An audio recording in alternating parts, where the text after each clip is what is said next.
Casualty 911, 10 a.m. to 11 a.m. with the consultant. Health is not merely the absence of diseases, it is your social, economic, physical, spiritual, and mental well being.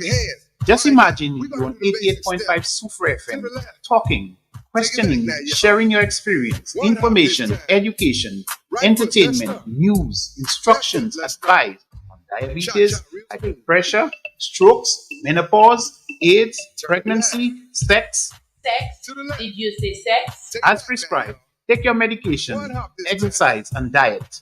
On 88.5 Super FM, tell a friend, call your neighbor. Casualty 911 is on.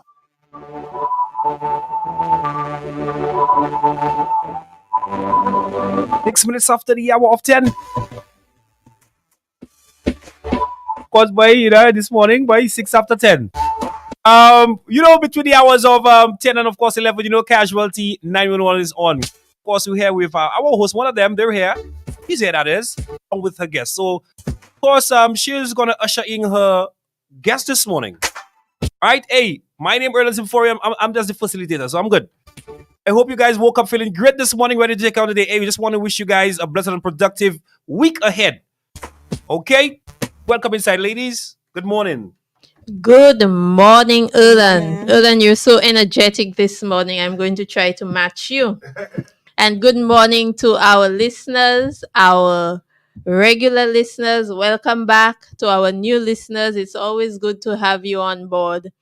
We are very happy to be here with you this morning, as we are every Monday morning, unless something goes wrong.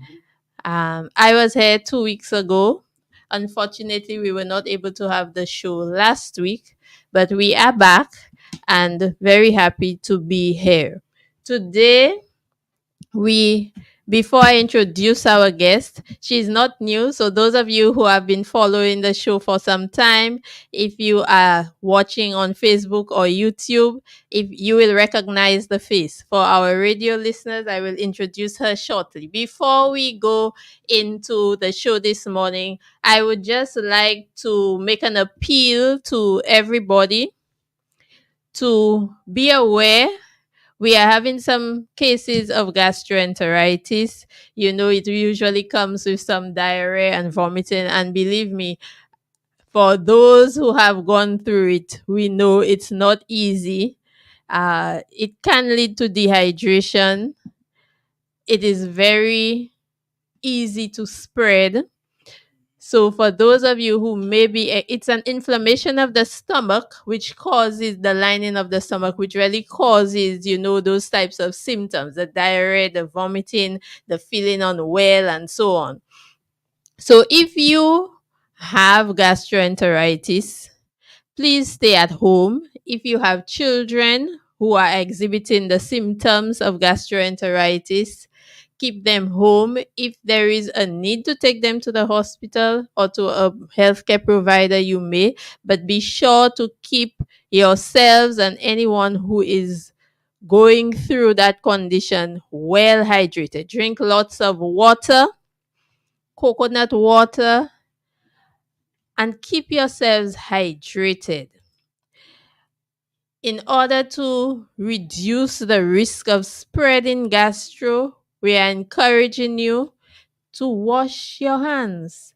We take that for granted and we keep repeating it. And I guess some people may be getting tired of hearing that. But that is a key element in reducing the risk of spreading those diseases. Gastroenteritis, wash your hands. Be very careful about how you prepare your meals. Try to avoid cross-contamination. Raw meats with your raw salads, keep them apart. Make sure you warm your food. If you're going to use a little découché, make sure you warm it properly.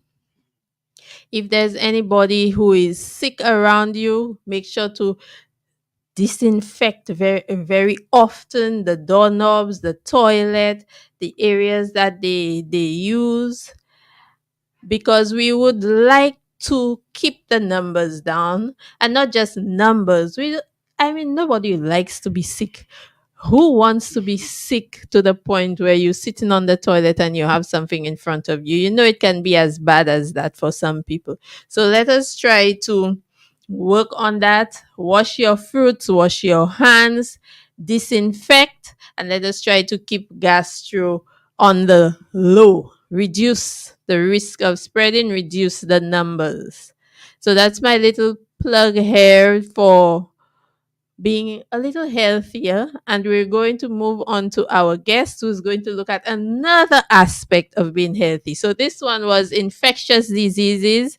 And now I am going to introduce my guest who is not a stranger at all, Mrs. Fadia Campbell, who is a nutritionist attached to the Ministry of Health, right here, a son of the not a son, a daughter, bon Dieu, a daughter. You know the phrase is usually son. So a daughter of Chozel, very proud Chozelian, right? Very proud Chozelian. I hope because moi toujours tout partout moi aller, moi c'est Jean Choiset. All right. So a daughter of Chozel. She works in Health Region 5, which is Vieux-Fort and the Labrie mainly that she is based. And she has been with the ministry for quite a long time. Very experienced young lady.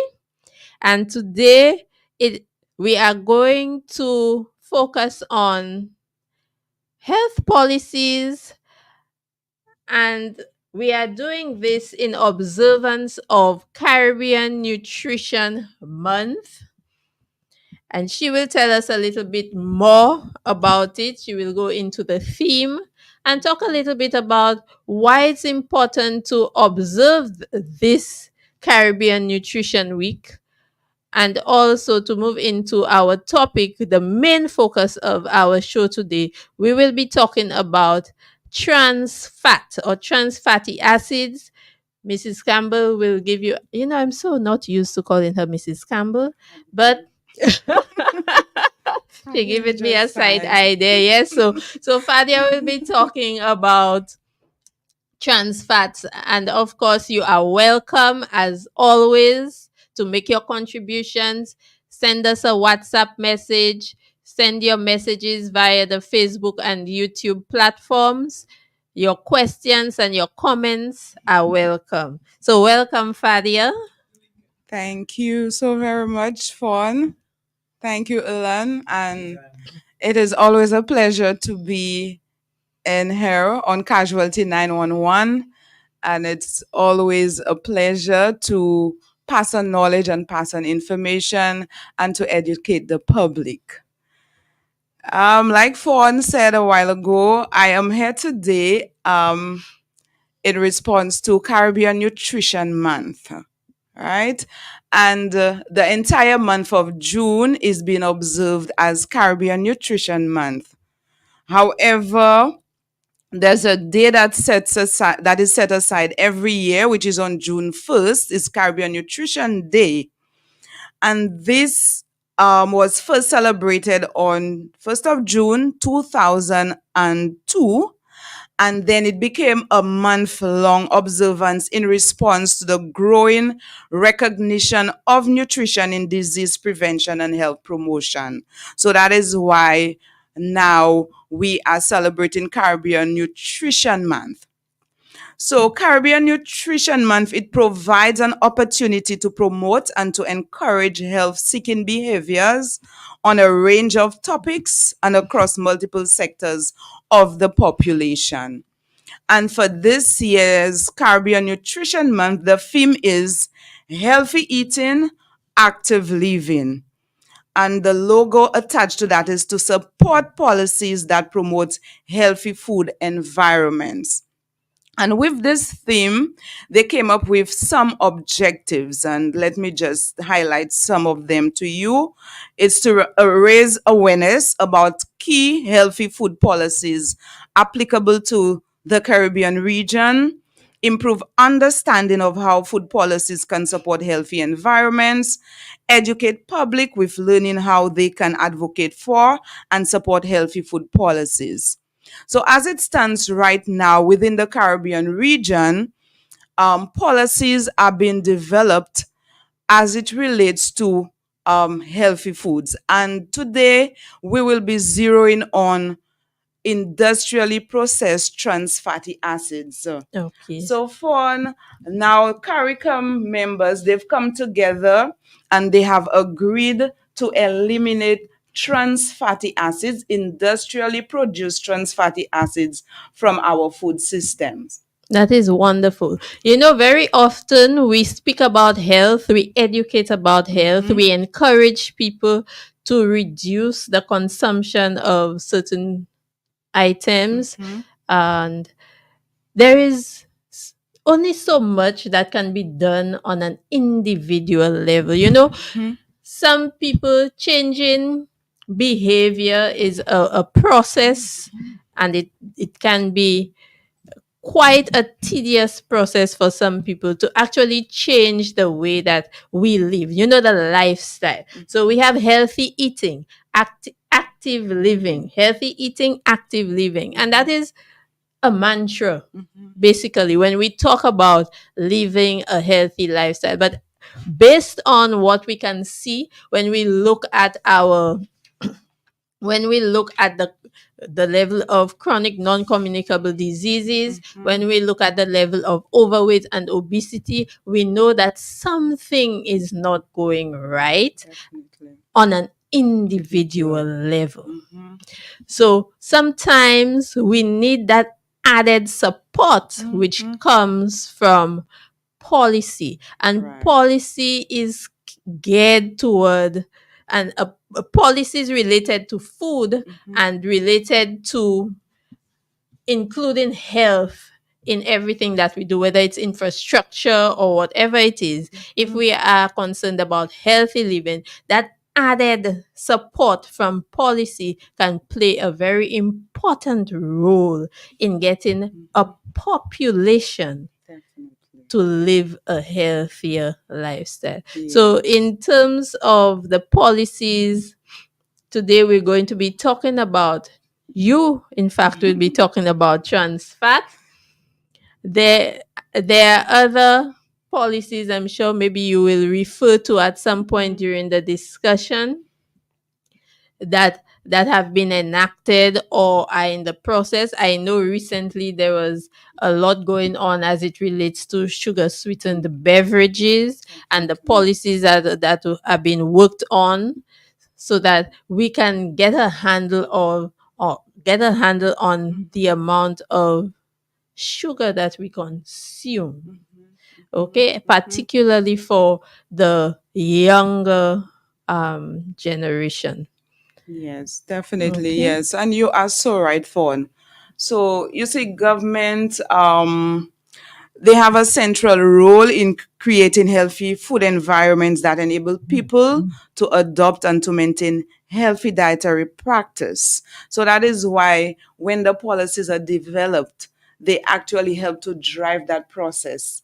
Of course, like you alluded to, that on an individual level, there are certain things that we can do. However, when the policies are developed from, the governmental level, then, some of us, we have no choice but to abide and to drive that process. Although obviously there will always be resistance, Stands. but it serves a very it serves a key role in helping to get healthy lifestyles on stream. So Definitely. today, as we speak about trans fat, I am not sure how many people are familiar with the term industrially produced trans fatty acids or trans fats. So we will begin by talking about what are trans fats, what is the harm that can be caused by trans fats, why is it even important to focus policy on trans fats, industrially produced trans fats. Okay. So let me just highlight some key facts that came from the World Health Organization in January of 2024 as it relates to trans fat or trans fatty acids. So trans fats or trans fatty acids, they are unsaturated fatty acids that come from either industrial or natural, right? So there are trans fats that are natural and they come from the ruminant of the cow, the goat, the sheep, and some of their byproducts like dairy products. So you'd find a small amount in these products. However, the majority of trans fatty acids that are consumed come from industrially processed um, manufacturers. Yes. So let me just read some facts there. It says more than 278,000 deaths each year globally can be attributed to the intake of industrially produced trans fats. Another fact that came out of WHO is that trans fat, it clogs the arteries, increasing the risk of heart attacks and deaths. Also, industrially produced trans fats can be found in products like margarine, vegetable shortening, right? Or what we call the lard. There's the ghee as well. Fried foods, baked foods, such as crackers and biscuits, and packaged foods, fried foods, you know, even the fried street foods and restaurant foods often contain industrially produced trans fatty acids. Additionally, industrially produced trans fats can be eliminated and replaced with healthier fats or oils without changing the cost, the taste, the availability of the food. And in addition to that, the World Health Organization, they recommended the recommendation, for adults to limit consumption of trans fats to less than 1%. So it's just about 2.2 grams per day if you want a 2,000 kilocalorie diet. So that's just a minimal amount that we can have. So because of the adverse effect on health, particularly cardiovascular disease, that is why trans fat is really a very unhealthy fat to consume. So you said that it is possible to replace trans fats with other healthier options that will not change the cost or anything. So could you give us an idea of why they were introduced into the food market to begin with? Because usually with producers, when they use certain things, it's because it's a lower cost, or probably it gives the product a longer shelf life, and so on. So all of that would help with their profit, because at the end of the day, it's all about profit. So if there are other substances that are just as good, they have the same benefits, the same advantages, why would they have gone into trans fats? Okay, so the thing about trans fats, it tends to be more inexpensive, right? Okay. It additionally, like you said, it actually extends the shelf life of the product for many years. So that is another reason that industries would have put in, trans fat, or even the process of their products, right? So they would take the vegetable oil and put it through a process we call hydrogenation. Now, that process is the process that actually changes the product and causing it to be trans fat. It changes the compounds within the oil. Yes, it might have been a healthy oil, but when it has gone through that process of hydrogenation, it actually changes the entire structure of that oil, which of course makes it really unhealthy. Okay. Yes. So you talked about margarine and Margarine, crackers, crackers, and these are baked things goods. that we use regularly. Some people use margarine more often than butter, or they don't use butter at all and use margarine. I can think of many households using crackers for breakfast, a snack, Yes. dinner. So these are ever present in our kitchens. And I don't think anybody would really think that there was something. Yes, Yes. especially Yes. crackers, that there's an issue with what it's made of. So when we talk about trans fats, you said it goes through a process of hydrogenation. So they would take a regular vegetable oil and put For in example. some hydrogen and so on. Does that give it a better taste? Well, that too.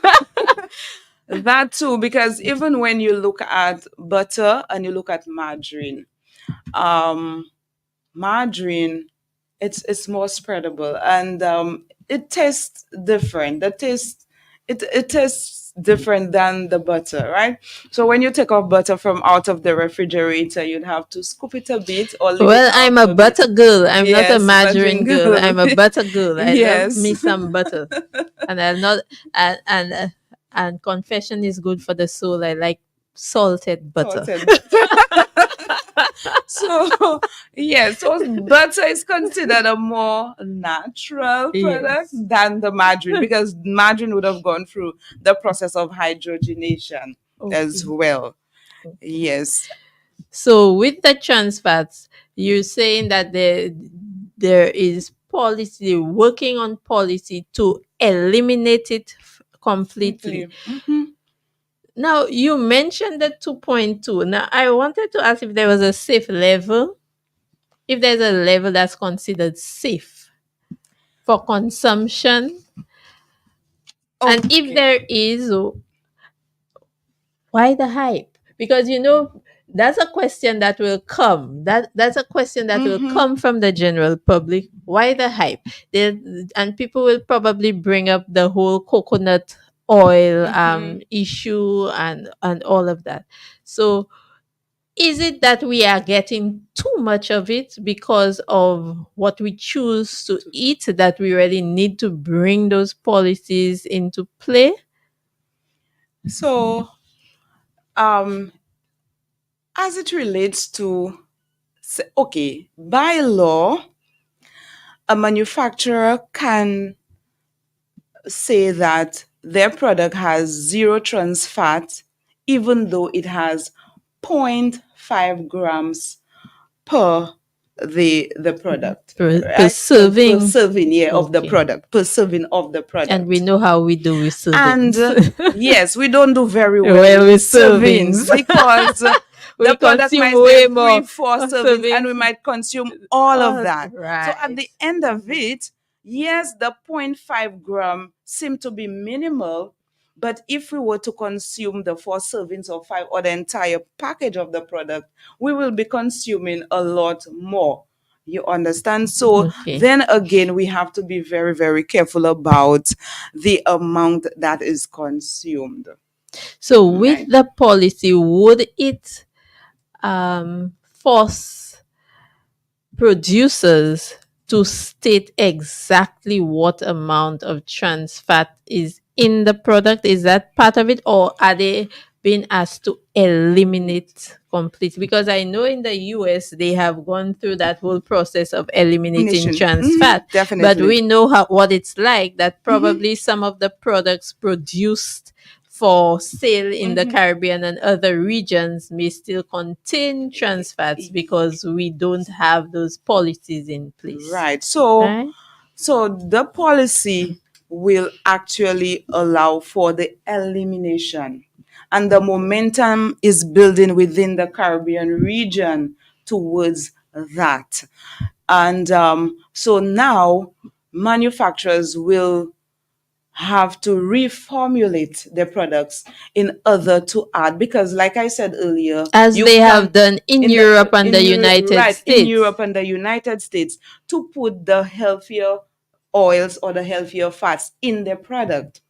Yes. So this is what the policy will drive, that industries, manufacturers will reformulate the products to add healthier alternatives. Okay. And it's Yes, wonderful that we're not working as individual countries because, that with our small size, mhm. sometimes it's very difficult to get things done. Definitely, definitely, Yes. yes, which is a good thing. So within the CARICOM member states, they are working towards that. And even us right here in St. Lucia, the Ministry of Health, we are beginning our sensitization as it relates. Actually, sitting down here and telling you a little bit about the trans fat is really a sensitization aspect of it.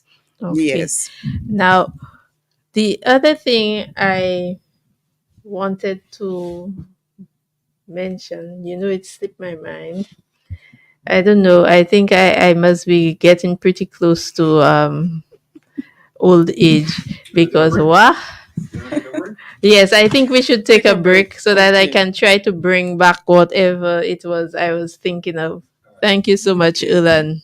I appreciate it. Did you know that gastroenteritis is an infection of the stomach? It's commonly caused by a virus on the hands of an infected person or the surfaces and objects they touch. Washing your hands regularly is the most effective method of preventing gastroenteritis. For further information, contact the Department of Environmental Health at 468 3700. This is a message from the Bureau of Health Promotion, Ministry of Health. Keeping hands clean is important for good health. However, after a disaster, staying clean is hard to do, especially if there is no pipe-borne water. Simple things you can do, stay clean and remain healthy are: wash your hands with soap and clean water. If these are not available, sanitizers with alcohol are options. Wash your hands many times during the day: before preparing food, eating, caring for a sick person or baby, treating a cut, wound, or sore. Wash hands after using the bathroom, changing diapers, caring for animals, caring for sick or injured persons, after handling garbage. Washing your hands is one of the best ways to prevent illness. For further information, contact the Bureau of Health Education at telephone number 468 5349. Food safety is a scientific discipline describing handling, preparation, and storage of foods in ways that prevent foodborne illness. Here are some food safety tips. Be careful when purchasing food items on sale. Examine all items carefully prior to purchasing. Check for damage to food items and expiration dates. When purchasing local meat from butchers, look for the inspected and passed stamp which indicates that the meat has been inspected by the Department of Environmental Health. Avoid keeping foods such as meat, fish, chicken, or foods requiring refrigeration in your vehicle or other location for over 4 hours. Before preparing foods and in between handling raw meat or chicken, wash hands thoroughly with soap and warm water and dry thoroughly. Use a separate cutting board and utensil for your raw meats. Prepare foods as close as possible to mealtime. Refrigerate leftovers immediately after mealtime and use refrigerated leftovers within 2 to 3 days. When reheating food, ensure that it is steaming hot to at least 75 degrees Celsius. A message from the Bureau of Health Education in the Ministry of Health, Wellness, Human Services, and Gender Relations. Casalty 911, 10 a.m. to 11 a.m. with the consultant. Health is not merely the absence of diseases. It is your social, economic, physical, spiritual, and mental well-being. Just imagine you're on 88.5 Sufra FM, talking, questioning, sharing your experience, information, education, entertainment, news, instructions, advice on diabetes, high blood pressure, strokes, menopause, AIDS, pregnancy, sex. Sex? Did you say sex? As prescribed, take your medication, exercise, and diet. On 88.5 Sufra FM, tell a friend, call your neighbor. Casualty 911 is on. And of course, we're back. We have 25 minutes until the hour of 11 o'clock. Hey, folks, we're inside Casualty 911. Again, if you want to make a contribution, remember you can reach us on Facebook. Yeah, we're live on Facebook. All right. So, yeah, drop in your comments. Okay. You can simply send a message via WhatsApp at 730-5388. Again, the number 730-5388. Even our landline, 459-7885. All right, you can call us via landline as well, 459-7885. While I'm at it, I feel I should just do it quickly. Somebody's listening to you the program and she's like, extend some birthday greetings. So let me extend some birthday greetings to Melissa, working over at Massey. It's a birthday today. So happy birthday to you, Mel. Wishing you all the best. All right, Miss Flavia, Mrs. Flavia, that is Mrs. All right, so happy birthday to you, Mel Flavia, over at Massey. Thank you, Evan, for that much needed break. Welcome back to our listeners. Our guest, Miss Fadia Campbell, is here with us, and I am going to bring into the forefront what I had forgotten. Apparently, my brain this morning needed that little break. Thank you so much, Elan. So, in speaking about trans fats, Fadia had mentioned that it can cause some clogging of the arteries and so on. So when we think about our bodies, we know that we need those blood vessels, those arteries to carry everything from to all parts of our body. So when you have it clogged and narrowed, that's a problem because then they're not as elastic, they get hard and so on. Now, in terms of trans fat, now that can lead to, as you said, strokes and heart attacks and so on. Now, when we look at the burden of disease in the Caribbean, we know that our leading causes of ill health or morbidity, mortality, of death are related to chronic non-communicable diseases. Among them, cardiovascular disease, diabetes, and our diabetes and hypertension can often lead to those sorts of complications, the strokes, the heart attacks. And if we add trans fat to the mix, that is really a disaster waiting to happen. So, as we said, there is a level of individual responsibility in terms of the choices that we make in our food, the level of physical activity we engage in, and so on.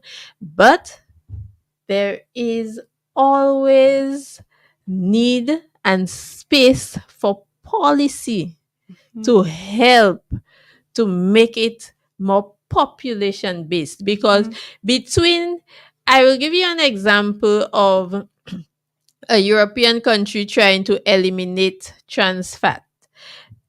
That country, Denmark, started that process as early as 1991, and it did not come into effect until about 2007. So you can see that sometimes it takes a very long time to be able to create the policy, implement the policy.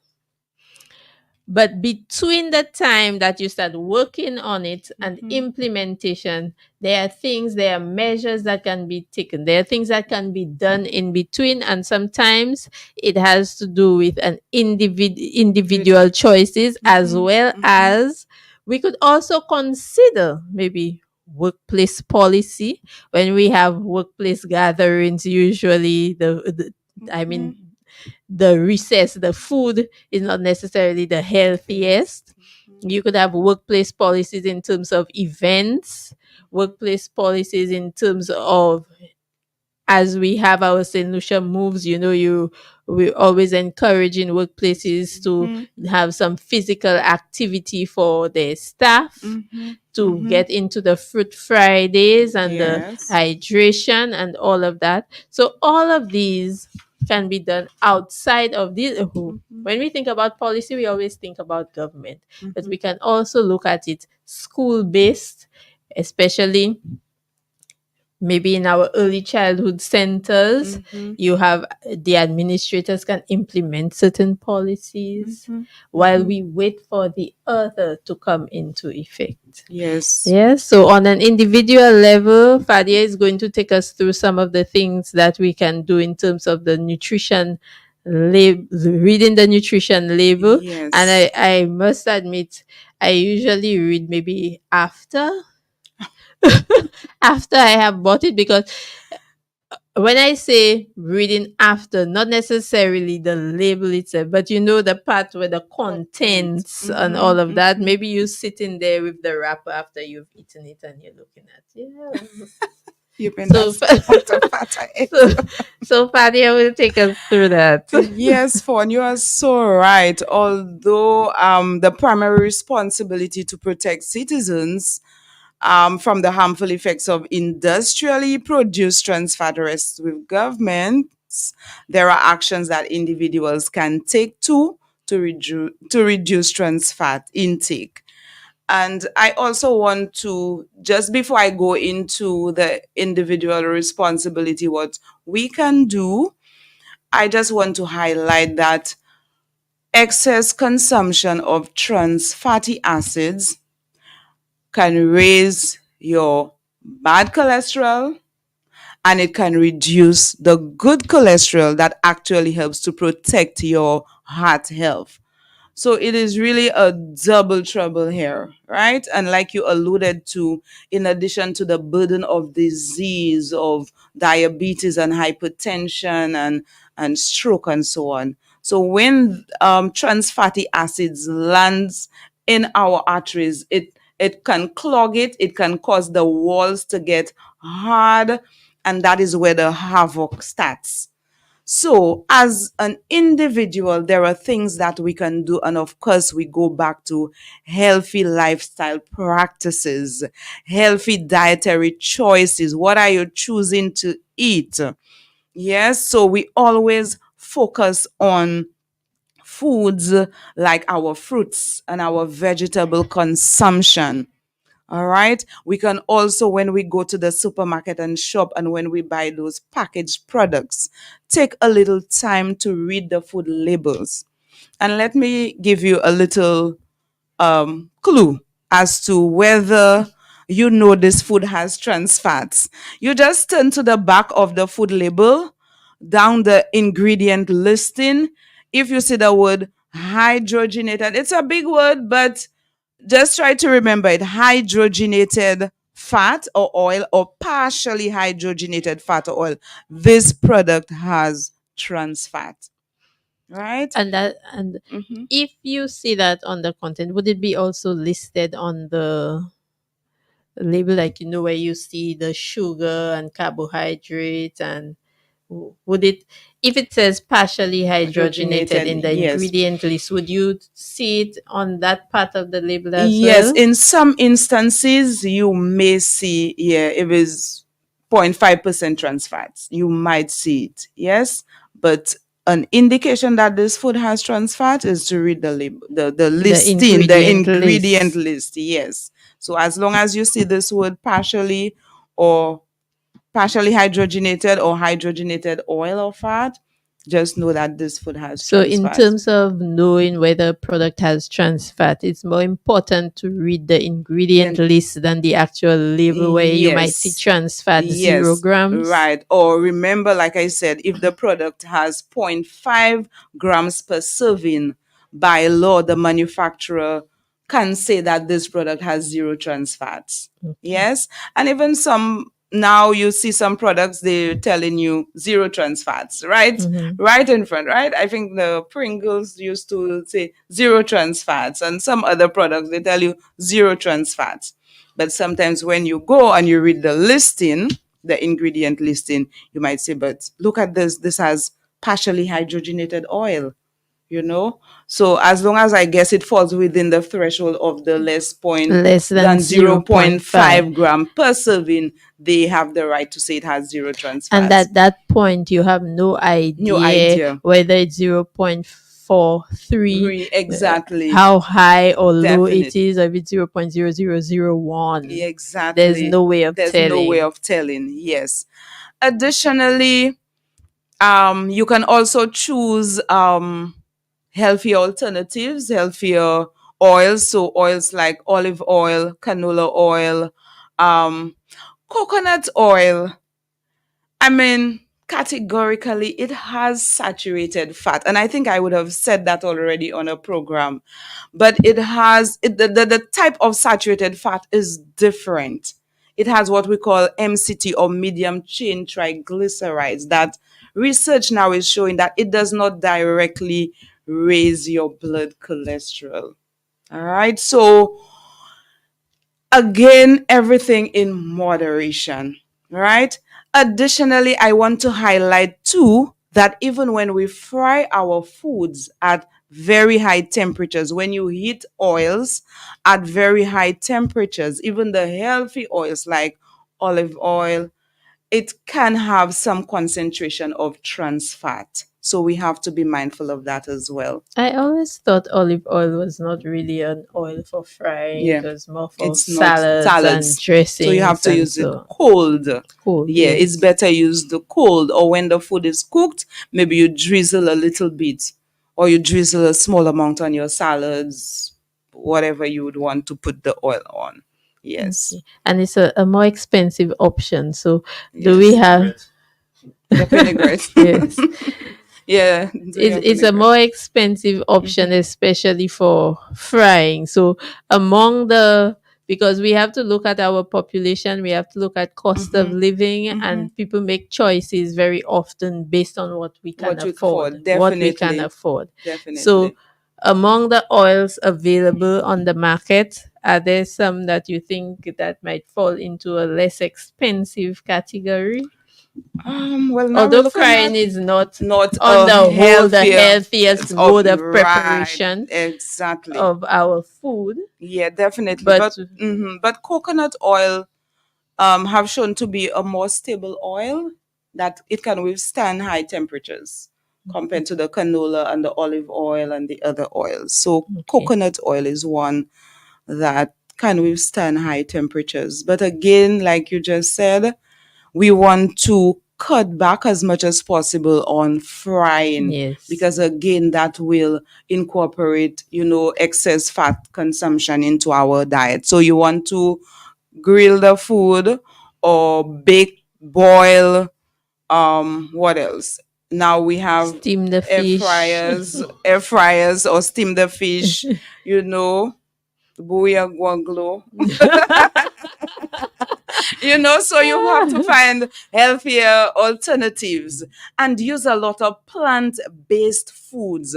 So don't be afraid to use your peas and your beans and your nuts and the seeds, like the chia seeds and pumpkin seeds and sesame seeds. Don't be afraid to use these products that are very high in protein, plant protein, and high in fiber, that actually help to, if you have high levels of cholesterol, that actually help to bind to that cholesterol and can be excreted, so you can keep the walls of your arteries clean and the blood can be flowing very nicely. And don't forget regular physical activity and exercise. This is also an individual responsibility as well. Individual and to a certain extent also policy wise, but that's a Yes, whole other yes. discussion in Yes. terms of infrastructure and availability of safe spaces for that. But we can do quite a bit at Yes, home. at home. Yes, Yes. definitely, definitely. So that's quite a list, when we talk about trans fats. That's quite a list of our everyday items. And Yes, I think that's why some people might feel a little attacked, yes. you And know? even in the list, so I was just looking at, I see frozen pizza, microwave popcorn. Mhm. Yes, the biscuits, like I alluded to, non-dairy coffee And we're in the creamer. hurricane season. We're saying Yes, stock up on your it's, biscuits. yes. So But as we again, we said, exercise everything in moderation. moderation. Yeah, And moderation. also with the policy coming on stream, then hopefully those products, there Yes, will not be anything to worry worry about about in terms less of trans fats fats. when we Definitely, consume them. So definitely. Yeah, so this so is that our is hope. that is wonderful. That is Yes. very good. And we talked about the cholesterol, and I'm so happy that you mentioned some of the things that we can do to try, because of late I've been hearing quite a few people saying that their cholesterol is high, and maybe that may be contributing, the trans fats in the food that we consume, maybe Yes. contributing to those Could elevated levels of bad cholesterol. Yes. And as you said, the bad thing about it too it's reducing our good cholesterol. that protects us. Yes, and from my experience, yes, a lot of persons are coming in with elevated cholesterol. Yes, so the bad one is very high, the good one is low. Yes, and the total one is also high. Yes. So, like you said, it might It very well could be, yeah, be that. contributing because our diet, we eat a lot of bread, Mm-hmm, lard, margarine margarine. goes in there. We eat a lot of crackers. Some of the baked goods are so tempting. So we And buy a lot tasty. of cookies. And we start from very young. Young. So for those of us who are a little older, maybe in our youth, we didn't consume so much of that. But as you have the younger people coming up, Yes. we have a lot. We're introducing those things into the system at a Yes. very young age and probably at levels that are way too Yes, high way too high, way too high. for them. Definitely. So this we have to give consideration to that, what we're feeding our younger generation. And that is why, again, going back to the policy of the restriction on sugar sweetened beverages within the school environment, this is one of the things that, we really want to implement, that schools within the school, schools eliminate soft drinks and sugar sweetened beverages, And right?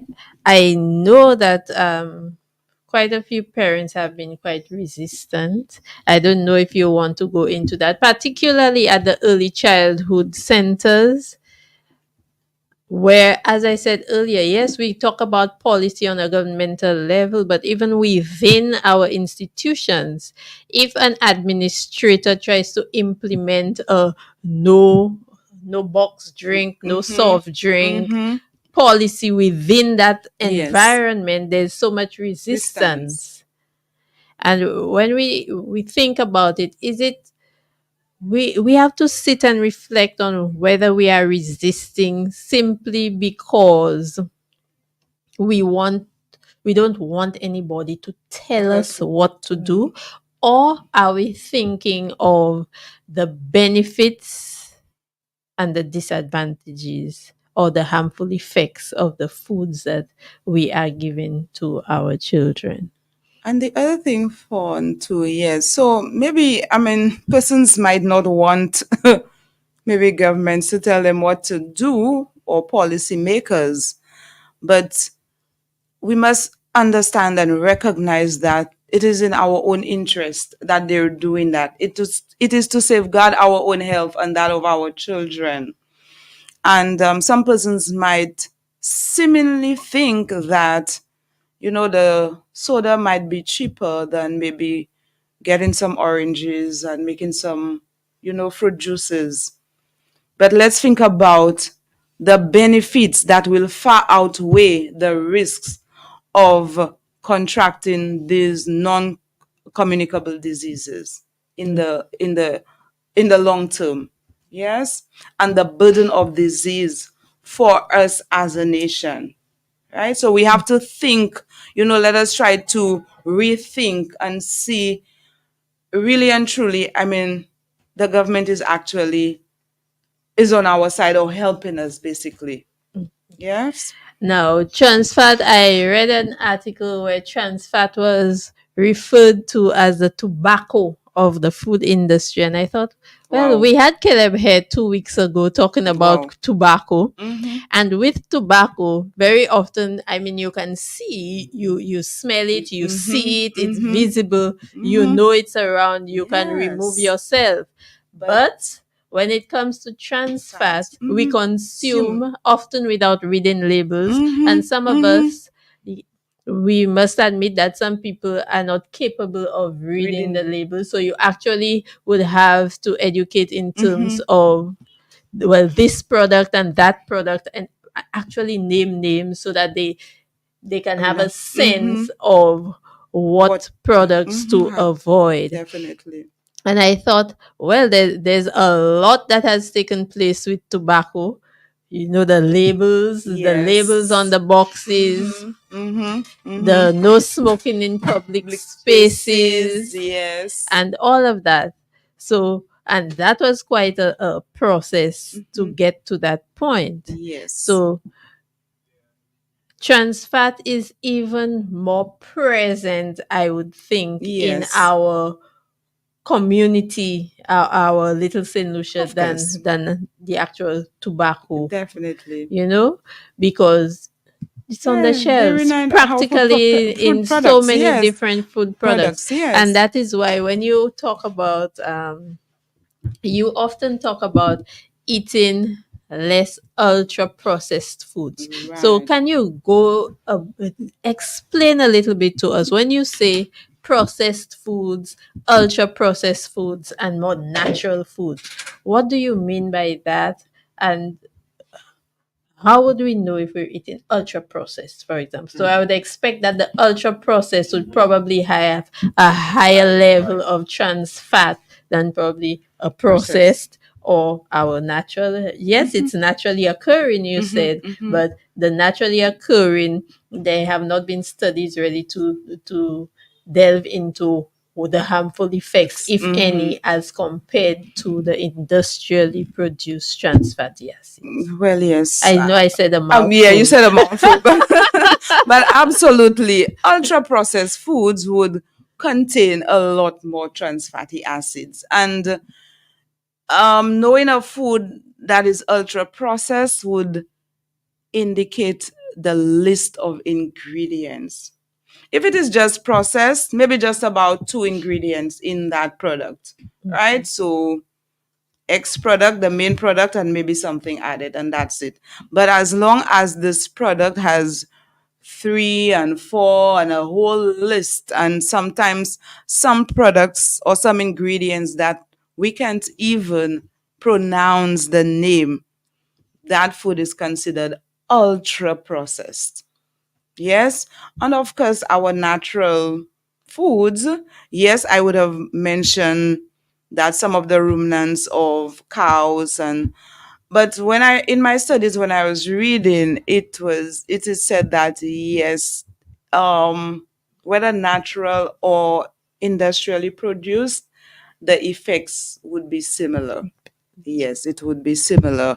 So yes, an ultra processed food would contain a lot more ingredients. Just look at the ingredients list and So basically, most of the products on our shelves. shelves. They contain a lot of ingredients, the packaged processed foods basically. But our natural foods, if it is a mango or fruit you have, that's all you have. You have just nuts, you have just the seeds.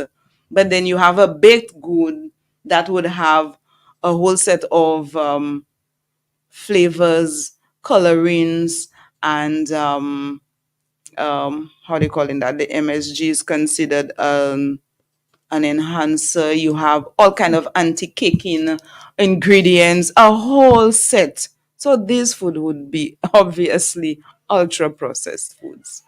Yes. Okay. So in terms of where we are at with the policy, the trans fat policy, where are we? Like I said, we're at the sensitization stage. We're at the sensitization. Yes, sensitizing the general the population. So in the weeks and in the months to come, you will be hearing more of us from the Ministry of Health, in terms of educating the general population, beginning to have campaigns, a lot of media presence and so on in terms of educating the public on trans fatty acids. And in terms of implementation of a policy. Well, we don't even know. We don't know as yet. Okay. Yes. So for now, we are in that phase between working and implementation, where we're really trying to get people to take some kind of individual responsibility. Very correct. You are correct. Is there anything else you'd like to add, Fadia, or to remind, or some key elements that you want to leave with our listeners? I was quite surprised to see that we have practically come to the end of our hour. That. Yes. The time went by very quickly today. Yes. Yes. So I just want to remind the general population that, cardiovascular disease disease. They are the leading cause of mortality in the world, right? And the major risk factors are unhealthy diets, physical inactivity, tobacco and alcohol use. Right, so we have to think of that. Revisit our food choices. What choices are we making on a daily basis? When we wake up in the morning, what it is that you're having, for your breakfast, what it is that you're having at your lunch, what it is that you're having in the evening, and try as much as possible to eat foods in their natural state. Let us get back to basics in eating the foods that are, when they are seasonal. Now I think mangoes are coming into season. So eat the fruits, the natural fruits and the vegetables, the plant-based foods, and try to minimize as much as possible the packaged foods. So you do not run the risk of overconsumption of trans fatty acids that will affect cardiovascular disease, our health in the long run. So people, let's just adopt healthier lifestyle practices. Thank you very much, Fadia. I You're think that's a welcome. very important message. I'm Yes. not going to add anything to it. And I would just remind the public. We spoke about trans fatty acids today. Fadia has told you all about it, the importance of reducing it or eliminating it, and also to remind you to be very aware that we have gastroenteritis, watery diarrhea, vomiting, the nausea, stomach cramping, and so on. Wash your hands, follow all the infection prevention control practices that you have been hearing about during COVID so that we can have a healthier population from both, reduce the risk of both infectious and chronic non-communicable diseases. Have a wonderful day, everybody, and see you next Monday. Did you know that gastroenteritis is an infection of the